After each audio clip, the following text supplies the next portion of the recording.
उठने के बाद लिखा है वो 40 दिन इस पृथ्वी पर रहा और वह उनसे परमेश्वर के राज्य की बातें करता रहा। परमेश्वर का राज्य है क्या? क्या कहा प्रभु ने? मैं जा रहा हूं, मैं तुमसे बहुत कुछ बोलना चाहता हूं लेकिन तुम सह नहीं पाओगे। और यीशु चला गया और उसके बाद पौलुस ने पत्रियां लिखी। आपको पता है पौलुस के अंदर से कौन बोल रहा था? यीशु मसीह बोल रहा था। और यीशु ने रोमियो की पत्री में पौलुस के द्वारा लिखा कि परमेश्वर का राज्य जानते हैं क्या है? मैं बहुत सारे लोगों से पूछता हूं what is the meaning of kingdom of God? परमेश्वर के राज्य का अर्थ क्या है, मतलब क्या है? वो हंसते हैं। 100 बार प्रार्थना करते हैं तेरा राज्य आए, तेरा राज्य आए, तेरा राज्य आए। यूजलेस प्रेयर्स हैं अगर आपको ये बात पता नहीं है तो।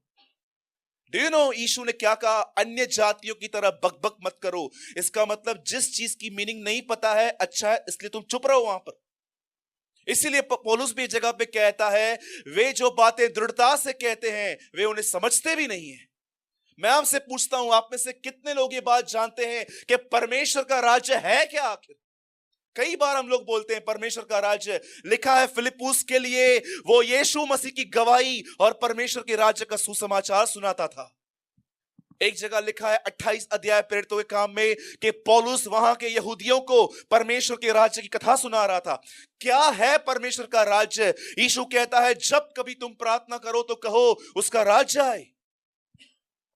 अंतिम में मरने से पहले वो प्रेयर करता है पिता तेरा राज्य मेरी नहीं तेरी चले। क्या आप ये बात जानते हैं कि परमेश्वर का राज्य है क्या आखिर? आप क्या समझते हैं किंगडम ऑफ गॉड को? आप हर दृष्टांत को पढ़िए, हर जगह पे ऐसा लिखा है। और उसने परमेश्वर के राज्य के विषय में समझाने के लिए दृष्टांत कहे। आपको पता है परमेश्वर का राज्य क्या है? जितना क्रिस्टल क्लियर परमेश्वर का राज्य रोमियो की पत्री में समझाया गया है वहां कितना भी नहीं समझाया गया है। वो वहां पर कहता है परमेश्वर का राज्य सबसे पहले खाना पीना नहीं है। क्यों वो कहता है खाना पीना नहीं है? क्या आप ये बात जानते हो? सबसे पहले आप ये बात जानो कि परमेश्वर का राज्य खाने पीने में नहीं है। बहुत सारे लोगों को लगता है कि हम साथ में बैठ के खाएंगे तो परमेश्वर का राज्य बढ़ता है। पौलुस कहता है परमेश्वर का राज्य खाना पीना नहीं है। उसके बाद वो कहता है परमेश्वर का राज्य 3 चीजों में है और वो 3 चीजें आप आज जान लीजिए। सबसे पहले वो कहता है परमेश्वर का राज्य धार्मिकता में है, परमेश्वर का राज्य शांति में है और परमेश्वर का राज्य आनंद में है। उसके बाद वो लिखता है और ये तीनों चीजें पवित्र आत्मा में है।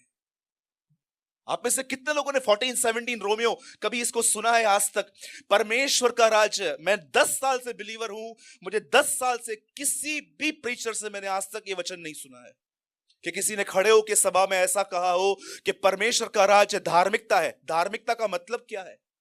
एक सच्ची धार्मिकता होती है पवित्र आत्मा के द्वारा प्रतिदिन यीशु मसीह की तरह बनना। उसके बाद लिखा है शांति में है। जानते हो आप कई बार अपने आप में डिस्टर्ब क्यों रहते हो?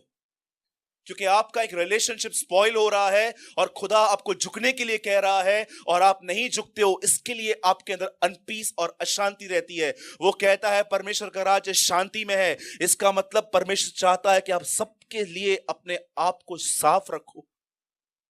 और तीसरी चीज लिखी है परमेश्वर का राज्य आनंद में है। इसका मतलब कोई डिस्करेजमेंट नहीं है, कोई निराशा नहीं है, आप उसकी आशा में आनंदित हो।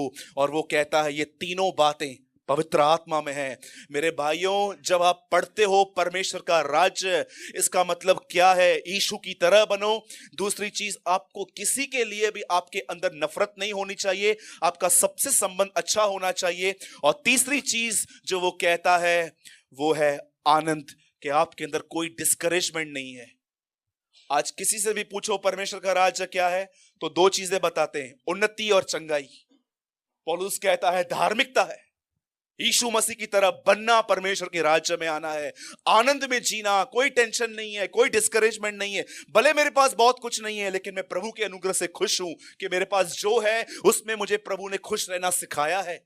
और तीसरी चीज वो कहता है परमेश्वर का राज्य शांति है। इसका मतलब आपके अंदर किसी के लिए कोई नफरत नहीं है। और वो अंत में ऐसा ही नहीं कहता है बस ये व्यवस्था है ये फॉलो करना है, वो कहता है ये तीनों चीजें पवित्र आत्मा में है। इनडायरेक्टली आप याद रखना जो लोग पवित्र आत्मा से भरे हुए हैं वचन उन लोगों के लिए है। मैं विश्वास करता हूं कि लेजी लोग आज कुछ भी नहीं पा सकते। अगर आप सुस्त किस्म के आदमी हैं, निर्णय लेने में बार बार कि ठीक है ना, मैं कल से स्टार्ट करूंगा, परसों से स्टार्ट करूंगा, तो मैं आपको सच कहता हूं आप हैं नहीं है, एक ही बात है यहां पर आपके लिए आज। लेकिन जो सचमुच आज पवित्र आत्मा से भरने के लिए जो उकसे हुए रहते हैं, जिनके लिए ऐसा लिखा गया है कि उनके हृदय से जीवन के जल की नदियां बह निकलेगी। आपने पढ़ा है यूहन्ना में, निकोदेमुस को पहले पहले यीशु मसीह क्या बोलते हैं? परमेश्वर आत्मा नाप नाप के नहीं देता, सबसे पहले बोलता है वो आत्मा को पाओ। दूसरी जगह पे वो कहता है कि उनके अंदर से झरना बह निकलेगा, ये दूसरी लेवल है। उसके बाद 7:37 यूहन्ना में वो तीसरी लेवल बताता है, उनके हृदय से जीवन के जल की नदियां बह निकलेगी। मैं नहीं जानता हूं कि आप में से कितने लोग इन बातों को सचमुच जानते हैं, लेकिन आज मैं आपको एक्सप्लेन करना चाहता हूं। मुझे थोड़ा समय चाहिए, लेकिन डोंट वरी, मैं ज्यादा समय नहीं लेके शॉर्ट में से पूरा करूंगा। और मैं विश्वास करता हूं कि अगर आप में से आज कोई त्रिएकता के इस तीसरे व्यक्ति को, जिसका नाम पवित्र आत्मा है, अगर आप उसे जानना चाहते हैं, तो आप आज जान सकते हैं कि आज भी आपके पास प्रिविलेज है। अभी तक सांस चल रही है हमारी, हम मरे नहीं हैं। यदि आज भी हम खुदा को पुकारे तो वो हमें दे सकता है। आमीन। ओके, आइए, मैं सबसे पहले चाहता हूं हम सब अपनी आंखें बंद करें। और मैं आपके लिए आज प्रेयर नहीं करूंगा, मैं चाहता हूं आज आप खुद प्रेयर कीजिए कि आज का वचन आपके हृदय तक जाए।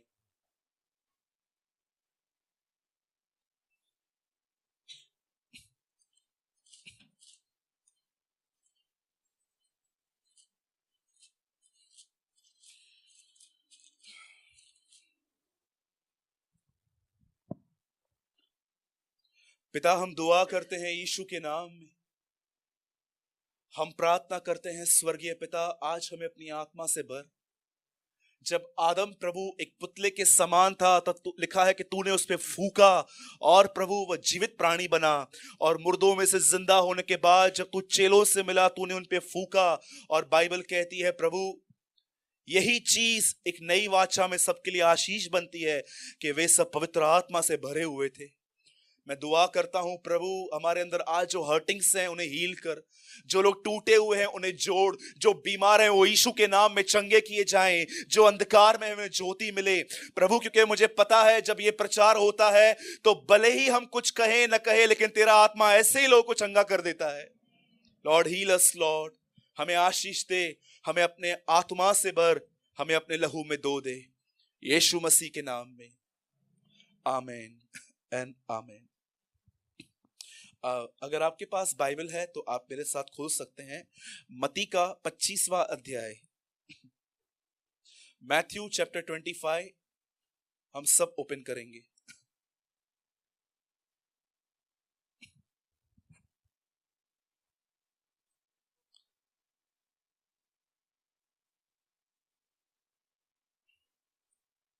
मैं आज से कुछ टाइम पहले एक सिटी में था, एक शहर में था, और जब मैं वहां पर ये प्रचार कर रहा था इन कुंवारियों के लिए, तब एक भाई मुझसे मिलने के लिए आए और उन्होंने मुझे कहा, सूरज भाई।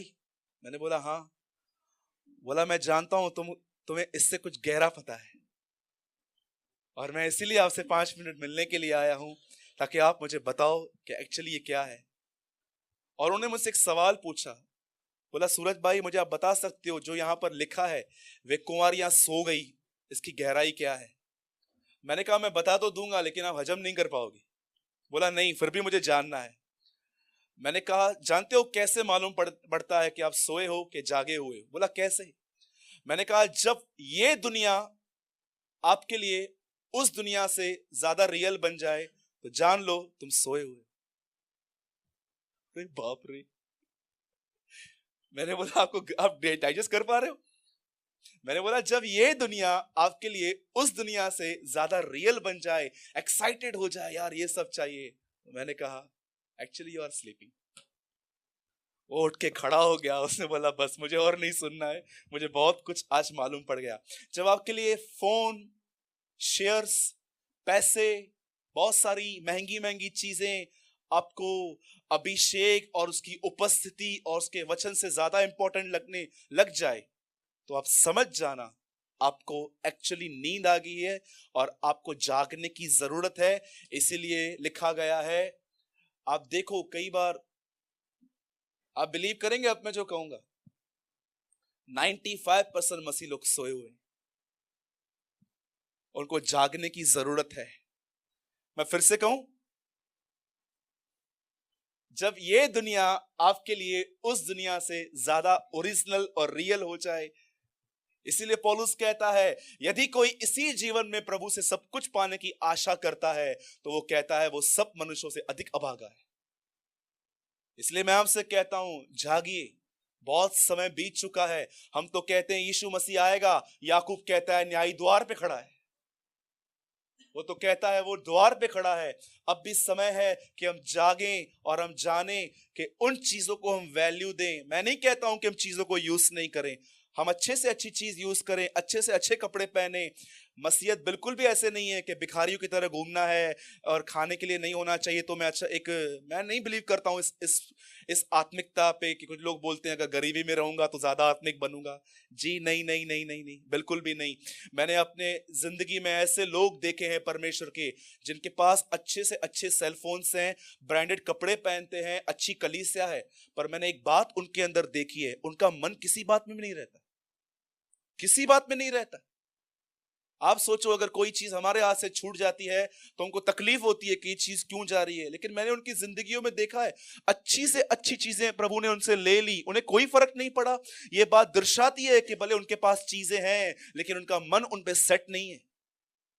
तो प्लीज आप भी बिलीव मत करना कि मसीह जीवन मतलब अगर मैं गरीबी में रहूंगा, हमेशा कमी घटी में रहूंगा तो मैं खुदा के करीब रहूंगा। ऐसे नहीं होता। प्रभु ने कहा जो भूखे और प्यासे हैं वे तृप्त किए जाते हैं, जो गरीबी और भूखमरी में रहते हैं वो नहीं लिखा है। तो प्लीज डोंट एक फॉल्स इंप्रेशन में मत जिंदगी जीजिए। हाँ, ये परमेश्वर की इच्छा होती है कि कई कई बार वो हमें ले जाता है ऐसी परिस्थितियों में ताकि हम कुछ सीखें, क्योंकि हमें कुछ तैयारी मिल रही है। कई बार परमेश्वर ने मेरे जिंदगी में, अभी इन दिनों में मुझे पेन नहीं होता है यहाँ पर, कोई दिन थे जब मुझे साइड में बहुत दर्द होता था, फिश की तरह मैं तड़पता था, मुझे स्टोन्स थे जब भी, लेकिन अब मैं देखता हूं मुझे इतना दर्द नहीं होता है। तो मैं परमेश्वर से पूछता हूं प्रभु आपने क्यों अलाउ किया? अरे जब तुझे पेन नहीं है तो तू कैसे दूसरे का पेन समझ पाएगा? तुझे कैसे मालूम पड़ेगा कि बीमारी क्या होती है? कई बार परमेश्वर हमें ऐसी जगहों पे ले जाता है और वो सिर्फ एक ही वजह से ले जाता है ताकि हम आगे को सेवकाई के लिए प्रिपेयर हो सके। अरे जो 1 घंटा क्यू में नहीं खड़ा है वो उनको कैसे समझ सकता है जो चाह भी ऊँगता है ना कभी। सब समझते हैं ना ऊँगने का मतलब? कभी लोकल ट्रेन में बैठे हैं आराम से, सामने वाला कभी कभी गिरता है ना हमारे ऊपर, ऐसा हम उसको बोलते हैं भाई साहब थोड़ा ठीक से हो जाओ। बहुत सारे ऊँगने की बातें आएंगी। जब भी आप देखो ना कि आपको दुनिया परमेश्वर से ज्यादा पसंद आ रही है, आप समझ जाओ ऊँगना स्टार्ट हो गए हो, आप बहुत जल्दी सो भी जाएंगे फिर तो। सुनिए अब यहां पर क्या हुआ ब्रदर, मैं चाहता हूं मती का आप फर्स्ट पढ़ो, अभी सिर्फ 3 वर्ड पढ़ो,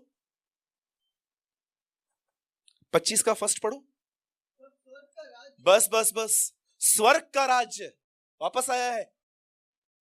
अब मैं चाहता हूं कि आपने टिक कर दिया वहां पर, अब सब यहां ध्यान दीजिए। देखिए यहां क्या हुआ। बहुत बार चेले, रसूल और उसके शागिर्द जब उससे पूछते थे कि प्रभु आपका आना कब होगा, तो वो उनको नहीं बोलता था 666 की चिप डालनी पड़ेगी। आज बहुत सारे लोग इन्हीं बातों के पीछे हैं, बताओ तो भैया क्या होगा। मैंने एक भाई से पूछा भाई 666 की ये सब क्या है जो तुम लोग बात करते रहते हो? बोला यीशु मसीह के आने से पहले ये होगा, वो होगा, वो होगा, ये होगा, और खुशी खुशी बता रहा था। तो मैंने बोला तू तैयार है ना प्रभु रखने का, 666 ये वो, इससे अच्छा है कि भले आपके पास नॉलेज नहीं हो आप रेडी तो हो कम से कम। बहुत सारे सेमिनार्स चलते हैं ऐसे बोर्ड पे, कैसे आदम गिरा, फिर भविष्यवक्ता आए, फिर यीशु आया, अब एंटी क्राइस्ट आएगा, अब ये आएगा, अब वो आएगा, सब पूछते हैं और वो लोग बेचारे सुनते हैं। सूखे सूखे आए थे, सूखे सूखे चले गए। मेरे भाइयों और बहनों, यीशु मसीह ने अपने दूसरे आने से ज्यादा उन्हें यह सिखाया कि तुम्हें तैयार रहना चाहिए। और वो तैयारी कैसे होती है हमें यहां समझाया गया है, सुनिए। एक दिन आया जब यीशु के चेलों ने उससे पूछा कि प्रभु आपका दोबारा आना कब होगा। तब यीशु ने उन्हें कुछ बातें बताई कि मेरे आने से पहले तुसनामी आएगी, राज्य राज्य पे चढ़ाई करेंगे, लड़ाइयां होंगी और बहुत सारे सूखा आ जाएगा, ये आएगा वो आएगा। उन्हें ये बता के उसने नेक्स्ट चैप्टर में उनको बताया कि ऐसे माहौल में तुम्हें क्या करना चाहिए। देखिए बहुत टाइम पहले अभी नोटबंदी स्टार्ट हुई, उसके बाद जीएसटी का एक टैक्स लागू हुआ। आप समझते हैं कि ये बहुत आसान है, लेकिन जो बिजनेस करते हैं वो उनको पता रहता है कि कितना हेडेक पालना है। प्रभु क्या समझा रहा था कि अंतिम दिनों में ऐसे टाइम आएंगे तुम्हारे ऊपर जहां पर तुम्हारे माइंड को प्रेस करने की कोशिश की जाएगी। लेकिन देखो हमें प्रभु ने उस माहौल में कैसे जीने के लिए कहा है, सुनिए। तब यीशु ने उन्हें एक बात समझाई और वो उनको कहता है, सुनो 10 कुंवारियां थी। बोलिए कुंवारियां। मैं चाहता हूं आप सब अपने बाजू वाले को बोलो ये कुंवारियां थी।